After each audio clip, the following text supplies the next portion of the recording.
नमस्कार दोस्तों। आज आईपीएल 2026 के दूसरे महामुकाबले में मुंबई इंडियंस और कोलकाता नाइट राइडर्स मुंबई के ऐतिहासिक वानखेड़े स्टेडियम की उस जादुई शाम को आमने सामने थीं। यह एक ऐसा मुकाबला रहा जिसने पहले ही ओवर से दर्शकों की धड़कनें बढ़ा दी। टॉस जीतकर मुंबई इंडियंस के कप्तान हार्दिक पांड्या ने वानखेड़े की पिच और ओस के प्रभाव को देखते हुए पहले गेंदबाजी करने का साहसी और रणनीतिक निर्णय लिया।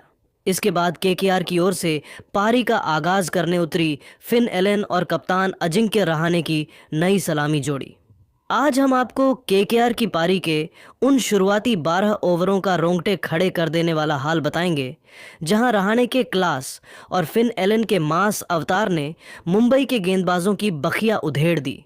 वानखेड़े स्टेडियम के ऐतिहासिक और मखमली मैदान पर जब कोलकाता नाइट राइडर्स की पारी का आगाज हुआ तो मुंबई इंडियंस की ओर से आक्रमण की कमान संभालने के लिए स्विंग के बेताज बादशाह और कीवी दिग्गज ट्रेंट बोल्ट मैदान पर उतरे।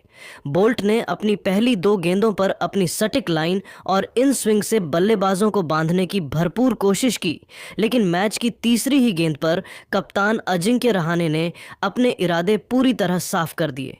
रहाणे ने बोल्ट की लेंथ को बिजली की फुर्ती से भांपा और अपनी जादुई कलाइयों के अद्भुत इस्तेमाल से गेंद को मिड ऑन के ऊपर से 6 रनों के लिए स्टैंड्स में भेज दिया। इस शॉट ने वानखेड़े के शोर को 7वें आसमान पर पहुंचा दिया। इसके तुरंत बाद दूसरे ओवर में खुद कप्तान हार्दिक पांड्या आक्रमण पर आए, लेकिन फिन एलन ने उनका स्वागत एक थोड़े भाग्यशाली मगर कड़क चौके के साथ किया, जिससे मुंबई के गेंदबाजों पर दबाव साफ दिखने लगा। असली रोमांच और विध्वंसक मंजर तो पारी के तीसरे ओवर में शुरू हुआ जब हार्दिक ने युवा अफगानी स्पिनर एएम गजनफर को गेंद सौंपी। फिन एलन ने इस युवा स्पिनर को बिल्कुल भी सेट होने का मौका नहीं दिया और उन्हें आड़े हाथों लेते हुए एक ही ओवर में 2 गगनचुंबी भीमकाय छक्के और एक कड़क चौका जड़कर उस ओवर से कुल 17 रन बटोर लिए।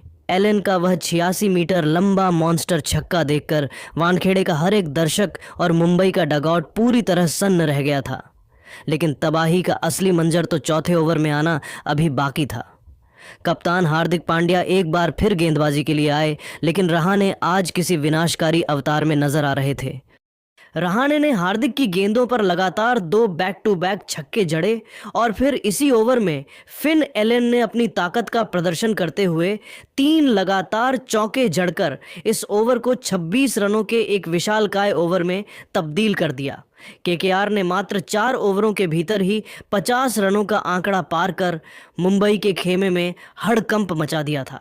मुंबई इंडियंस को इस प्रलयकारी बल्लेबाजी को रोकने के लिए एक चमत्कार की जरूरत थी और कप्तान ने अपने सबसे भरोसेमंद और दुनिया के नंबर 1 गेंदबाज जसप्रीत बुमराह को मोर्चे पर लगाया। बुमराह के 5वें ओवर में रहाणे ने एक और कलात्मक चौका जरूर जड़ा, लेकिन बुमराह ने अपनी सटीक यॉर्कर और रफ्तार से बल्लेबाजों को थोड़ा शांत करने में कामयाबी हासिल की। हालांकि असली सफलता 6ठे ओवर में मिली जब गोल्डन आर्म कहे जाने वाले शार्दुल ठाकुर ने अपनी जादुई धीमी गेंद का जाल बुना। फिन एलन शार्दुल की उस गति के झांसे में आ गए और गेंद हवा में टांग दी, जिसे तिलक वर्मा ने लॉन्ग ऑन पर बड़ी ही सहजता से लपक कर मुंबई को पहली और सबसे बड़ी राहत दिलाई। एलन के आउट होने के बाद मैदान पर कदम रखा आईपीएल 2026 के सबसे महंगे और दिग्गज खिलाड़ी कैमरून ग्रीन ने पारी के 7वें ओवर में अनुभवी मयंक मार्कंडे के खिलाफ रहाणे और ग्रीन ने मिलकर मुंबई के स्पिन विभाग की धज्जियां उड़ानी शुरू की। इन दोनों ने मिलकर उस ओवर में 16 रन कूटे, जिसमें रहाणे का एक सीधा छक्का और ग्रीन का लॉन्ग ऑन के ऊपर से लगाया गया एक डरावना और भीमकाय छक्का शामिल था। इसी ओवर में एक नाटकीय मोड़ भी आया जब रहाणे के खिलाफ एक जोरदार एलबीडब्ल्यू की अपील हुई।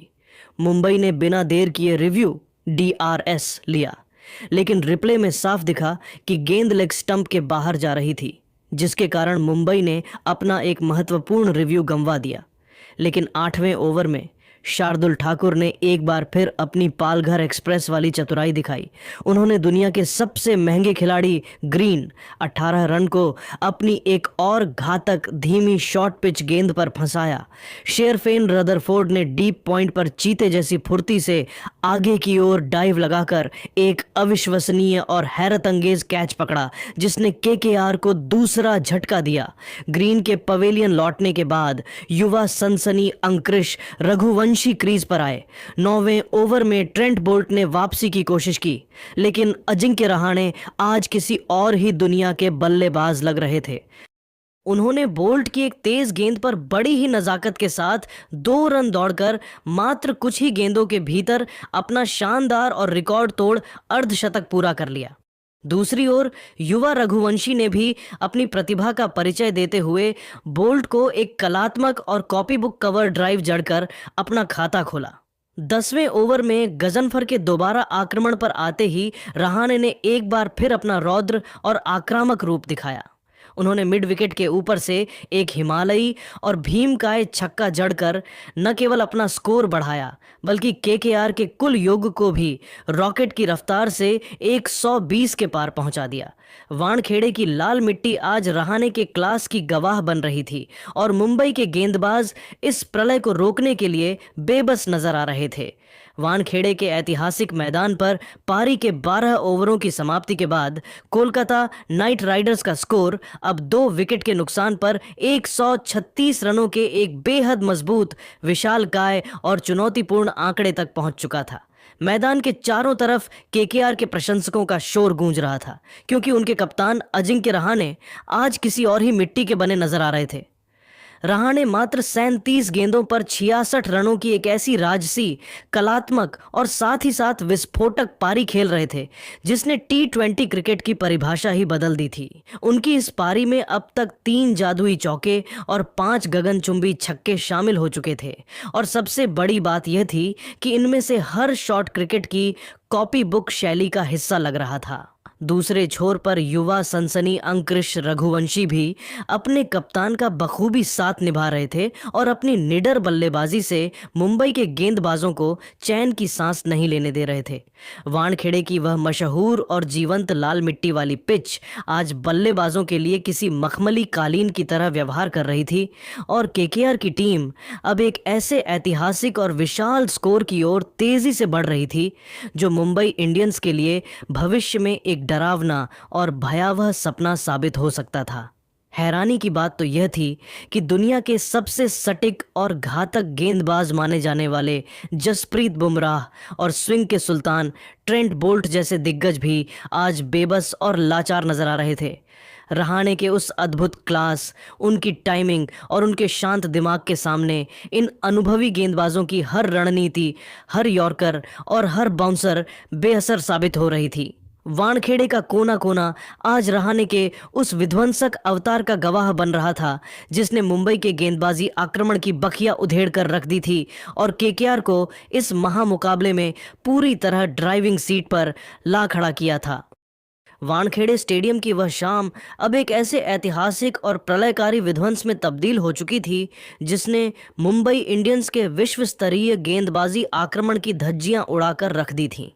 जब कोलकाता नाइट राइडर्स का स्कोर 12 ओवरों के बाद एक मजबूत स्थिति में था, तब पारी का 13वां ओवर लेकर आए अनुभवी कीवी दिग्गज और स्विंग के सुल्तान ट्रेंट बोल्ट। लेकिन दोस्तों, आज युवा अंकुरिश रघुवंशी किसी अलग ही मिट्टी के बने नजर आ रहे थे। उन्होंने बोल्ट की पहली ही लेग स्टंप पर आती तेज गेंद को बड़ी ही नजाकत, क्लास और तकनीकी श्रेष्ठता के साथ फ्लिक किया। वह गेंद गोली की रफ्तार से बैकवर्ड स्क्वायर लेग बाउंड्री के बाहर 4 रनों के लिए जा गिरी, जिसने यह साफ कर दिया कि केकेआर का यह युवा योद्धा आज रुकने वाला नहीं है। लेकिन अगले ही ओवर में मुंबई इंडियंस को वह बहुप्रतीक्षित सफलता मिली, जिसकी उन्हें सबसे ज्यादा तलाश थी। गोल्डन आर्म और संकट मोचक कहे जाने वाले शार्दुल ठाकुर ने एक बार फिर अपनी जादुई गेंदबाजी का जलवा बिखेरा। उन्होंने अपने पूरे करियर के सबसे विनाशकारी अवतार में नजर आ रहे और शतक की ओर तेजी से बढ़ रहे कप्तान अजिंक्य रहाणे को अपनी एक सटीक, धीमी और चकमा देने वाली लेंथ गेंद पर फंसा लिया।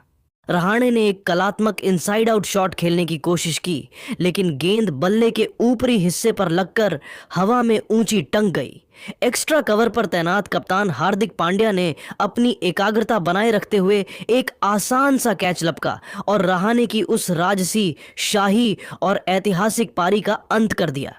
वानखेड़े में एक पल के लिए ऐसा सन्नाटा छा गया जैसे किसी ने आवाज ही छीन ली हो, क्योंकि रहाणे आज एक अविश्वसनीय बल्लेबाजी मास्टर क्लास पेश कर रहे थे। रहाणे के पवेलियन लौटने के बाद मैदान पर भारत के सबसे भरोसेमंद और खूंखार फिनिशर रिंकू सिंह का आगमन हुआ, लेकिन दूसरे छोर पर अंगकृष रघुवंशी ने तबाही मचाने का सिलसिला जारी रखा। 14वें ओवर में शार्दुल की एक और वाइड गेंद पर रघुवंशी ने अपनी बाजुओं की ताकत दिखाई और ठिक एज के जरिए थर्ड मैन के ऊपर से एक सनसनाती हुई बाउंड्री बटोर ली। असली प्रलय और विध्वंस तो 15वें ओवर में शुरू हुआ, जब युवा अफगानी स्पिनर एएम गजनफर को दोबारा मोर्चे पर लगाया गया। इस ओवर की पहली ही गेंद पर रिंकू सिंह ने अपना खाता एक कड़क और कॉपी बुक चौके के साथ खोला। इसी ओवर में रघुवंशी ने एक बहुत ऊंचा हवाई शॉट खेला, जहां रोहित शर्मा जैसे महान फील्डर से एक अप्रत्याशित कैच छूट गया और गेंद बाउंड्री के पार 4 रनों के लिए चली गई। इस मिले हुए जीवनदान का रघुवंशी ने निर्दयी फायदा उठाया और अगली ही गेंद पर गजनफर के सिर के ऊपर से 88 मीटर का एक भीमकाय और आसमानी छक्का जड़कर उस ओवर से कुल 17 बहुमूल्य रन बटोर लिए। पारी के 16वें ओवर में ट्रेंट बोल्ट के खिलाफ रिंकू सिंह ने अपनी अद्भुत क्लास और टाइमिंग का मुजाहिरा पेश किया। उन्होंने बोल्ट की एक जूसी फुल टॉस गेंद को बड़ी ही सहजता के साथ कवर पॉइंट के ऊपर से चौके के लिए भेज दिया। इसके तुरंत बाद 17वें ओवर में शार्दुल ठाकुर के खिलाफ रघुवंशी ने अपना असली रौद्र रूप धारण किया। उन्होंने शार्दुल की एक लेंथ गेंद को घुटने टेककर मिड विकेट के ऊपर से एक शानदार और दर्शनीय छक्का जड़ा और अपने अर्धशतक की ओर तेजी से कदम बढ़ा दिए। इसी ओवर की अंतिम गेंद पर रिंकू सिंह ने एक और कड़क चौका जड़ा और केकेआर के कुल योग को 190 रनों के मनोवैज्ञानिक आंकड़े के पार पहुंचा दिया। शार्दुल ठाकुर ने हालांकि अपने स्पेल का अंत 3 महत्वपूर्ण विकेटों के साथ किया, लेकिन आज वे केकेआर के बल्लेबाजों के निशाने पर रहे और काफ़ी महंगे साबित हुए। जब पारी का 18वां ओवर लेकर दुनिया के सबसे घातक और नंबर 1 गेंदबाज जसप्रीत बुमराह आए तो पूरे स्टेडियम की सांसें थम गईं। बुमराह के खिलाफ रन बनाना किसी भी बल्लेबाज के लिए माउंट एवरेस्ट की चढ़ाई करने जैसा कठिन कार्य होता है, लेकिन युवा रघुवंशी ने आज उन्हें भी नहीं बख्शा। उन्होंने बड़ी ही निडरता के साथ बुमराह की एक तेज यॉर्कर की कोशिश को भांपा और घुटने टेककर एक अविश्वसनीय स्वीप शॉट खेलकर चौका बटोर लिया। इस शॉट के साथ ही अंगकृष रघुवंशी ने मात्र 29 गेंदों पर अपना एक शानदार और ऐतिहासिक अर्धशतक पूरा किया। पूरा वानखेड़े इस युवा खिलाड़ी की अदम्य प्रतिभा और साहस को देखकर खड़े होकर तालियां बजाने लगा। पारी का निर्णायक 19वां ओवर लेकर खुद कप्तान हार्दिक पांड्या आए। पहली ही गेंद पर रिंकू सिंह ने एक सूझबूझ भरा सिंगल लिया और कोलकाता के 200 रन पूरे हुए, लेकिन अगली ही गेंद पर हार्दिक ने अपनी अनुभवी चतुराई दिखाई और अंगकृष रघुवंशी को एक धीमी गेंद स्लोअर 1 पर छकाया, जिसका कैच तिलक वर्मा ने लॉन्ग ऑफ पर बड़ी ही सहजता से लपका। रघुवंशी एक ऐसी यादगार और निडर पारी खेलकर पवेलियन लौटे जिसने केकेआर को मैच में बहुत आगे कर दिया था। हालांकि रिंकू सिंह अभी भी क्रीज पर मोर्चा संभाले हुए थे। उन्होंने बुमराह के अंतिम ओवर में अपनी जादुई टाइमिंग और कलाइयों के जोर का बेहतरीन परिचय दिया। बुमराह की एक वाइड यॉर्कर को रिंकू ने बड़ी ही चतुराई से स्लाइस किया और बैकवर्ड पॉइंट के ऊपर से चौका बटोरकर पारी का एक गौरवशाली अंत किया। कोलकाता नाइट राइडर्स ने निर्धारित 20 ओवरों की समाप्ति पर स्कोरबोर्ड पर 220/4 का एक विशालकाय, हिमालयी, अभेद्य और डरावना स्कोर खड़ा कर दिया। रिंकू सिंह 21 गेंदों पर 33 रनों की एक अत्यंत महत्वपूर्ण और प्रभावी पारी खेलकर नाबाद लौटे। एक समय जहां मुंबई इंडियंस ने रहाणे और ग्रीन को जल्दी आउट कर मैच में वापसी की जोरदार उम्मीद जगाई थी, वहां रघुवंशी के साहस और रिंकू के आखिरी ओवरों के धमाके ने मुंबई के सामने जीत के लिए 221 रनों का पहाड़ जैसा लक्ष्य रख दिया। वानखेड़े की स्टैंड्स में अब चिंता और तनाव के बादल साफ देखे जा सकते थे, क्योंकि बुमराह और बोल्ट जैसे दिग्गजों की मौजूदगी के बावजूद केकेआर ने रनों का ऐसा अंबार लगा दिया था जो किसी भी टीम के मनोबल को तोड़ने के लिए काफी था।